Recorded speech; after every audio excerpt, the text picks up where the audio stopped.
lovelies, I'm here with some of the items that I'm going to be using to make a king size white faux leather panel bed. And some of the items that I'm going to be using, I'm going to bring to you along the way, but these are the ones that I'm working with right now. My stapler, staples, some tape, a hammer, these acrylic gems. I just have a can for the staples, like when they really don't go in.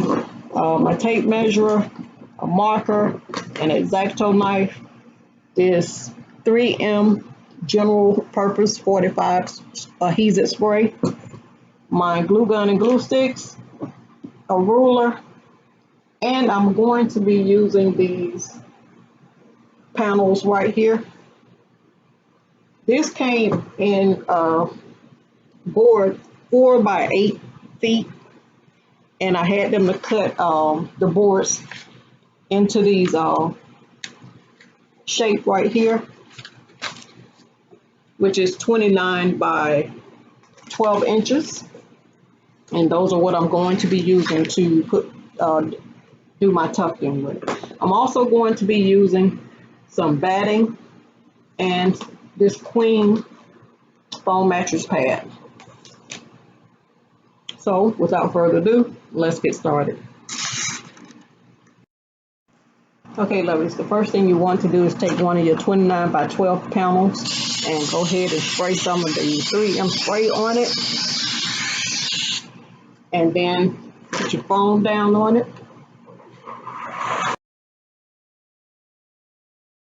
Okay, now that you've gotten your pad on, you want to take your batting and begin to cover your board. What I like to do is take and put a staple in the middle first.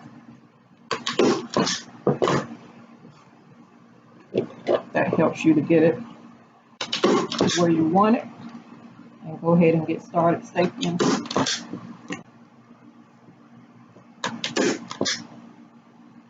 Sometimes the staples don't go all the way in like they should. It's best to go ahead and pull it out and put another one in.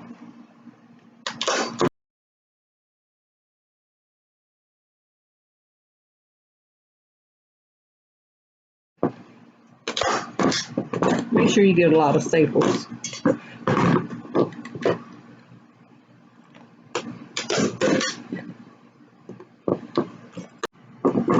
Cut this piece off.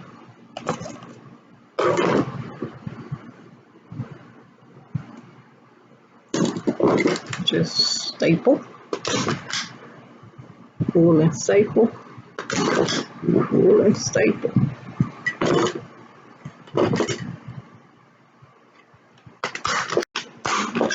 Okay, the next thing I'm taking and doing is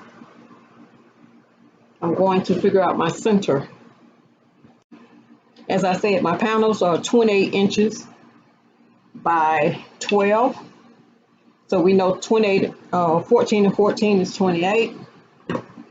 So the center of your width will be 14 inches. So I take and mark the 14 inches, take and turn it sideways. And we know that this is by 12 inches. So you're taking mark, we know that 6 and 6 is 12, so 6 is your center point. And the next thing I take and do to figure out where I'm going to put my tufting,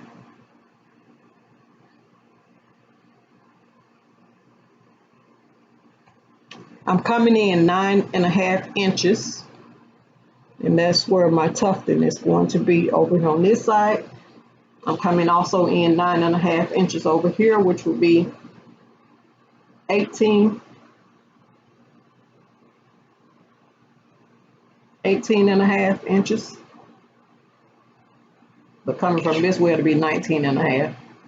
Just say 18 and a half for general purposes. After I find my tufting points, I take and staple this in to get my tufting marks.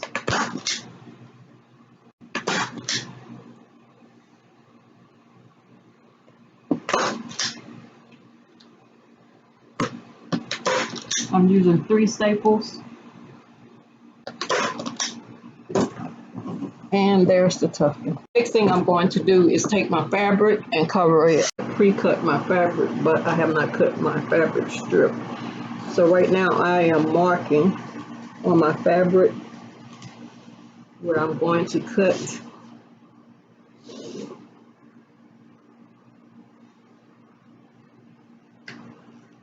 I'm going to just take it, cut it.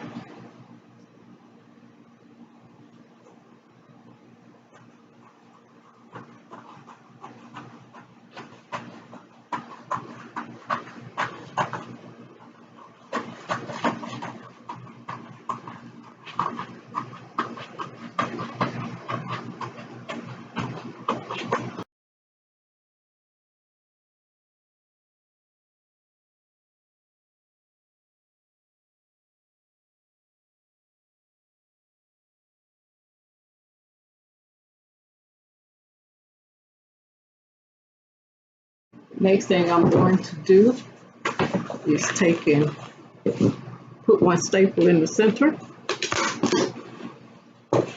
and begin to staple it down.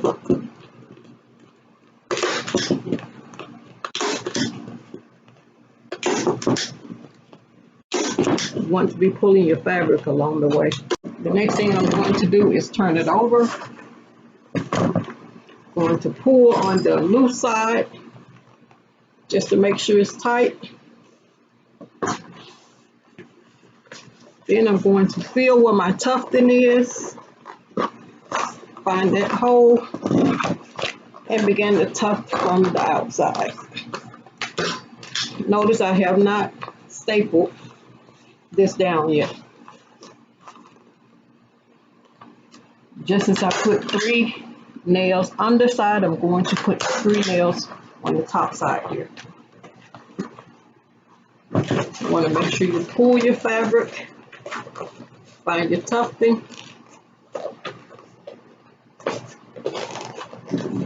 That's it right there. Then put your staples in. As I said, I'm putting 3 staples.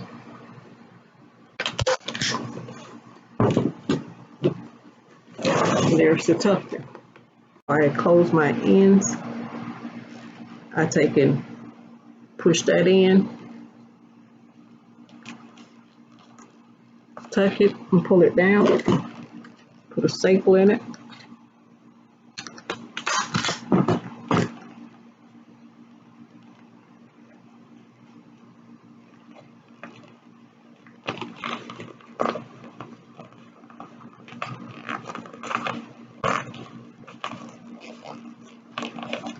Turn it over and put another staple in it.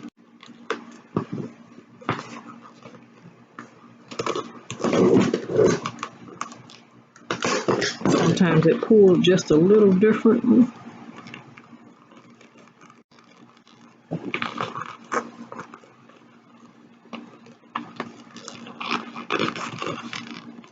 You can straighten it out just a little.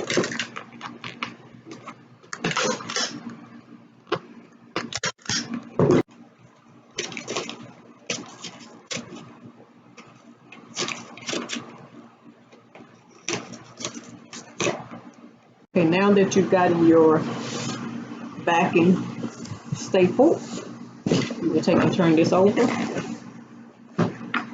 You can put your 2 gems in there just to make sure they will fit right correctly. Take them out. Get your glue gun. Put some glue in there, in the hole.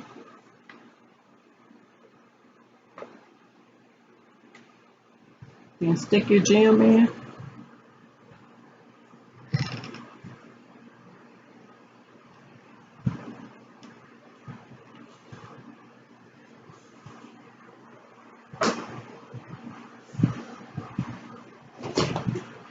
Voila. That's how you get your tufted panel. This is the panel. Back side, front side.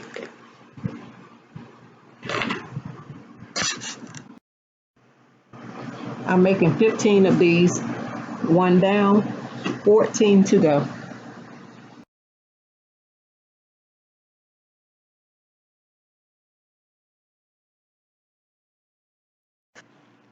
This here's the same board that I used to construct my panels. It was 96 inches. I had Home Depot to cut it down to 84 inches. And I had them to cut it into 4 different pieces in order for me to transport it home. I ended up using these mending plates to connect them together. So I used screws to attach my panels. As you all can see, I've gone ahead and began to attach my panels on the other side there. I think I have about 4 more to attach. And this here will not be looking like this. It's like that because the panel is not attached on the other side. It will actually be looking flush like that once the panel is connected. Right here I have turned my headboard over and I have placed 5 1x4s across the headboard. And I'm using these 3 1x3s to stabilize the headboard also. Okay, once I have gotten all of my pieces connected, I am going to take and use this heavy duty top plate, which comes from Home Depot, and I'm going to be using my wooden leg here. I'm going to keep the silver portion, but I'm going to paint the wood. I am just going to show you how to connect the top plate. Just take and screw it. And then I'm going to connect it to my 2x4s. It's going to sit on the end just like that. I am getting ready to do a sandwich of these boards right here. I'm going to put 2 nails right here, 2 screws right here, and 1 down there, 1 on this side, and 2 over here. Also, and I want to give a shout out to Reese Dixon, because I'm doing basically the same framing that she did. She has a DIY on how to build a DIY upholstered bed frame.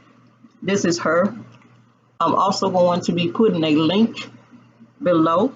And I just want to shout out other people whose channel I've had a chance to actually reference in concerning making a DIY tufted headboard. And I want to shout out April B.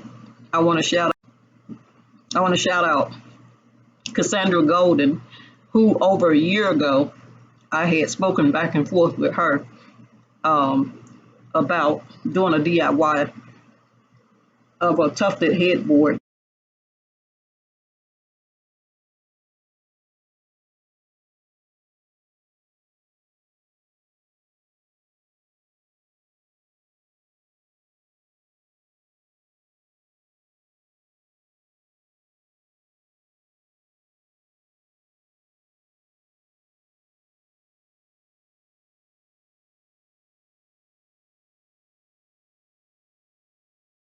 I ended up just trying to create my own creation, and y'all will see what I came up with. But like I said, I want to shout out Reese Dixon. I want to shout out UW Essentials, and I will be putting a link to their channel. This right here is going to go over in the center to support the center of the bed. I just want to say that once you get these screwed in, they are pretty solid on here. I have gotten my legs and my framing attached. I have turned the bed over, the framing over, and the next thing I'm getting ready to do is to put my slats, attach my slats.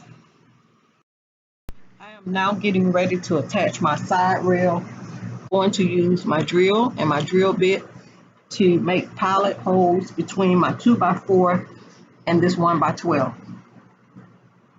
I'm going to put 6 pilot holes along this panel right here.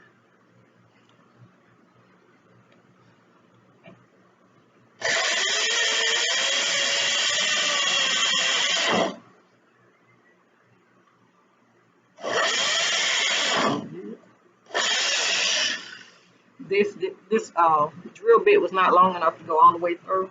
So what I'm going to do is take and hold it sideways and continue to pilot hold.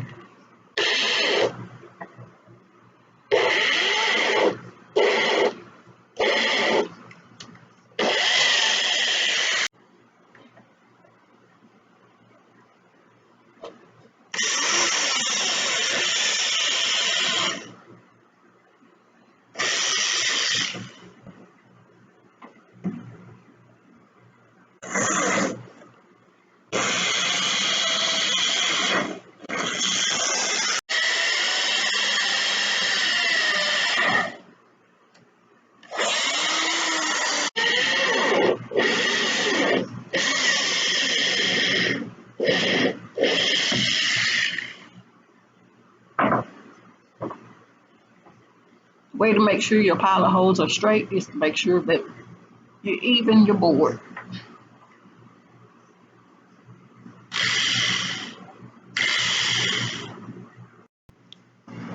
Okay, now I'm getting ready to attach my panel to the 2x4 panel to the 2x4, and I am going back to my 2.5 inch deck mate screws, which are these.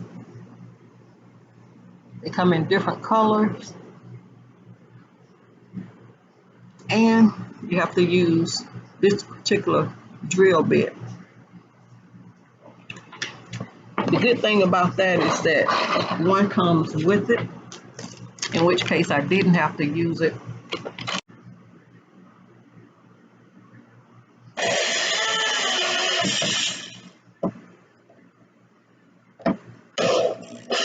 Makes it so much easier for your screws to go through because your wood can split. I'm going to go ahead and give you a sneak peek of putting my panel back on, and for that you have to use your Phillip head drill bit.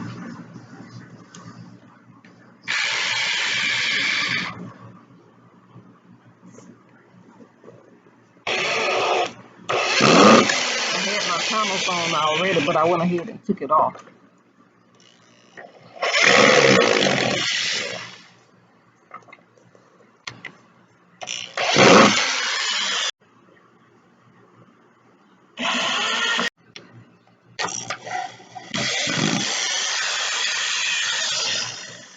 Sometimes you have to go in and out in order to get it as tight as you can.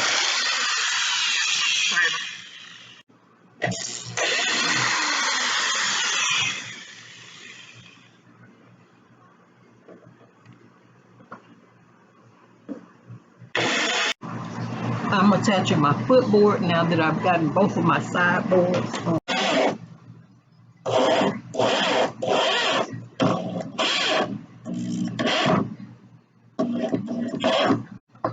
I've already placed my screws down there.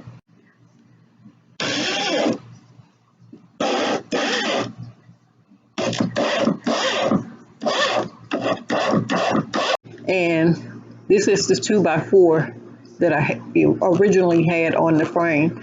I went ahead and added another 2x4 on, so I went ahead and painted my edges white on my panels. Put right here against here, and I have gone ahead and stapled one side of it, leaving it open so that when I do me some pilot holes on this wood, through this wood right here, it's going to be right there on the side. And then I'm going to staple the back down also. And it's going to be sitting up here against this right here, like that.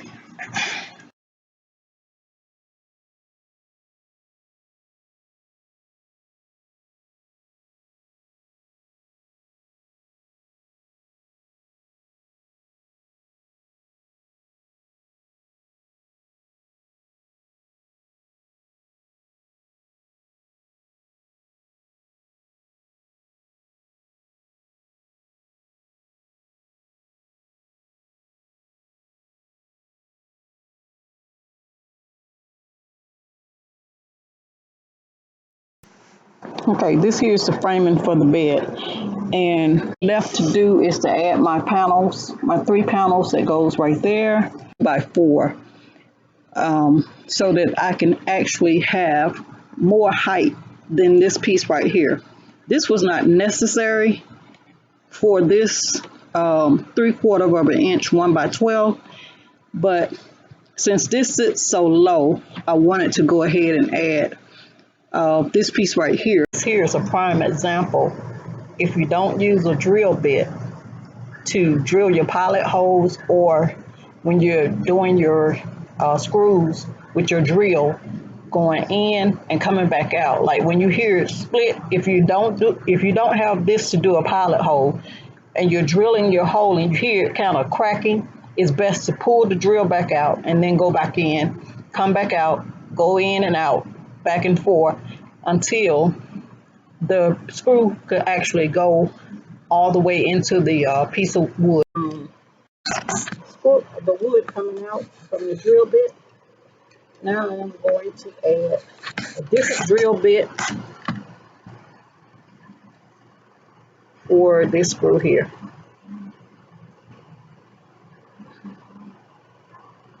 It's a different drill bit. Once you do your pilot hole, usually your screw will go in so more easy. I also want to show you that piece of wood that I added on the side of the headboard to make the bed look actually thicker than what it really is.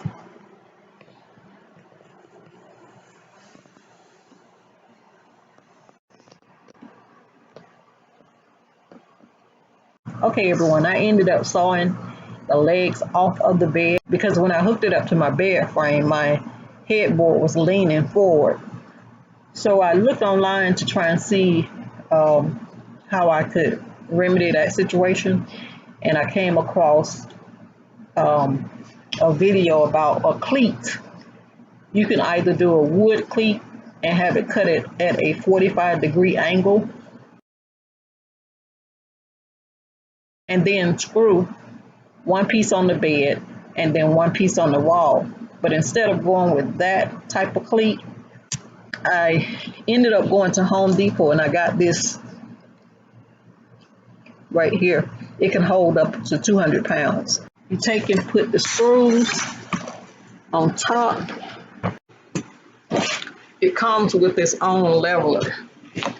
So I have gone ahead and put some anchors in the wall. I still have to put 3 more.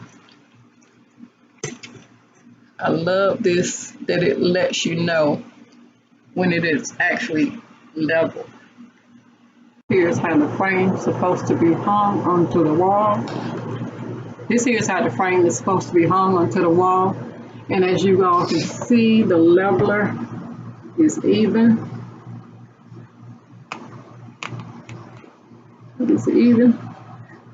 And the other piece is going to go over the top here and just hang into this little area back here.